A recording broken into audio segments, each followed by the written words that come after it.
तो किसी दोस्त ने एक सवाल पूछा कि हाउ टू बिकम स्पिरिचुअल, हम आध्यात्मिक कैसे बने।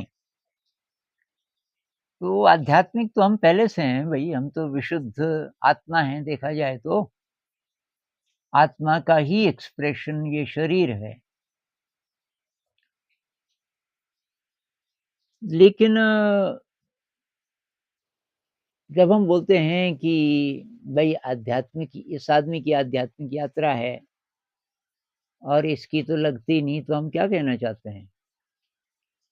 तो शायद ये जो संसार में ज़्यादा लिप्त जो हो जाए इंसान, ज़्यादातर लोग हो ही जाते हैं, तो उसकी जो चेतना है, उसकी सोच है, वो बाहर ही बाहर रहती है हमेशा, सांसारिक।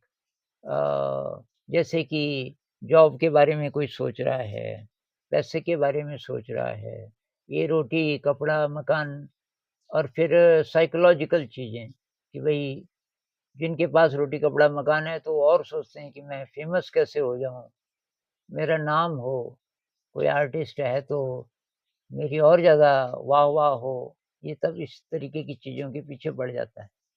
इन सब चीज़ों में हमारा फ़ोकस बाहर की ओर है। इन सब चीज़ों में अ, ये जो अंदर की यात्रा है, ये दब जाती है क्योंकि अंदर की तरफ हम देख ही नहीं रहे। तो बस सारा फ़र्क इतना है।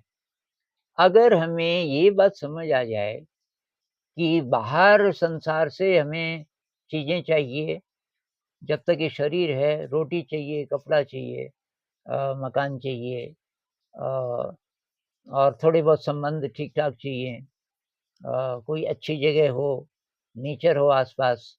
ये जो फ़िज़िकल कंडीशंस हैं, ये तो नेचुरल है। हम चाहते हैं कि ये ज़रा ठीक-ठाक हो। लेकिन बस इसकी वैल्यू इतनी ही है। अगर मेरे पास ये सब ठीक-ठाक है, तो तब मेरी जो सारी कोशिश है, वो इस तरफ होनी चाहिए कि यार मैं क्यों आया इस दुनिया में?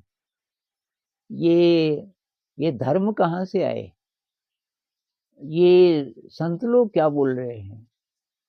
ये कबीर जैसे संत हैं, चाह गई चिंता मिटी मनवा बेपरवाह, जिसको कुछ नहीं चाहिए वही शहंशाह, जिसको कुछ नहीं चाहिए वो शहंशाह कैसे हो गया? ये क्या कहना चाहते होंगे?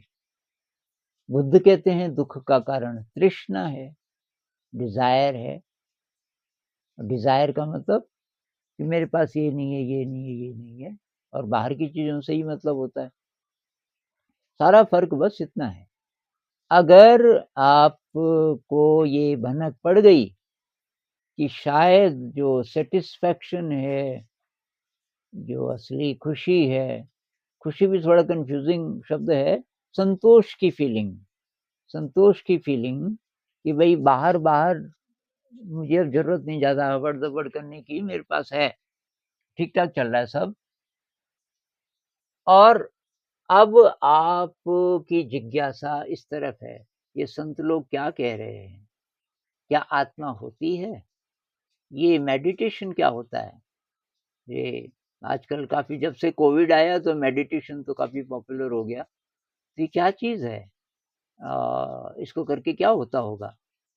इस तरफ जब ध्यान जाने लगे, तो समझो कि आप आध्यात्मिक हो गए।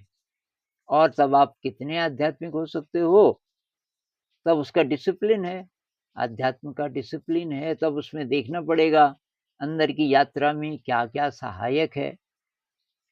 जैसे अगर आप ध्यान ट्राई करने लगे, मेडिटेशन, उसके साथ फिर आता है कि शील का पालन करना पड़ेगा, झूठ नहीं बोलना, हिंसा नहीं करनी, चोरी नहीं करनी, अ दिखावा नहीं करना, इत्यादि। पारमिताओं का पालन करना पड़ेगा, विनम्रता, कृतज्ञता, निस्वार्थ सेवा, ये इनको पारमिता बोलते हैं। इन सब से क्या होगा, और बारीकी में जाएँ, इन सब से शक्ति बढ़ती है। इन सब चीज़ों के पालन करने से शक्ति बढ़ती है और फालतू के विचार कम होते हैं। जैसे निस्वार्थ सेवा है, क्या फ़ायदा है उसका? जब हम दूसरे के लिए कुछ करते हैं, दूसरे के जीवन में थोड़ा-सा कुछ अच्छी फीलिंग आती है दूसरे को, तो आपको अच्छा लगता है कि यार इसके लिए मैंने किया। निस्वार्थ का मतलब कहीं अहंकार ना बढ़ जाए आपका, कि देखो जी मैं तो अच्छा आदमी हूँ, मैंने ये कर दिया। ऐसा नहीं, लेकिन उसकी खुशी से आपके मन को एक प्रकार का संतोष मिलता है। तो ये इसका बहुत गहरा विज्ञान है कि ये शील और ये पारमिताएँ, इनका पालन कैसे करें? अब मेडिटेशन है, तो उसको जीवन के हर क्षेत्र में कैसे ले जाएँ? तो मतलब मेडिटेशन का जो ज़्यादा गहरा मीनिंग है वो ये है कि सब कुछ करते हुए आपका मन शांत रहे। सब कुछ करते हुए आप के मन में कोई डिस्ट्रैक्टिंग विचार नहीं है। आपके जीवन में कोई निराशा नहीं है, हताशा नहीं है, अभाव नहीं है और ये निरंतर अंदर की यात्रा चल रही है।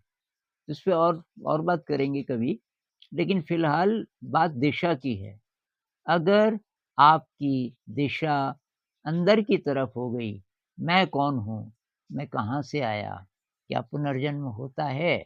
ये संत लोग क्या कह रहे हैं? मुख्य बात ये संत लोग क्या कह रहे हैं? बुद्ध ने घर क्यों छोड़ा होगा?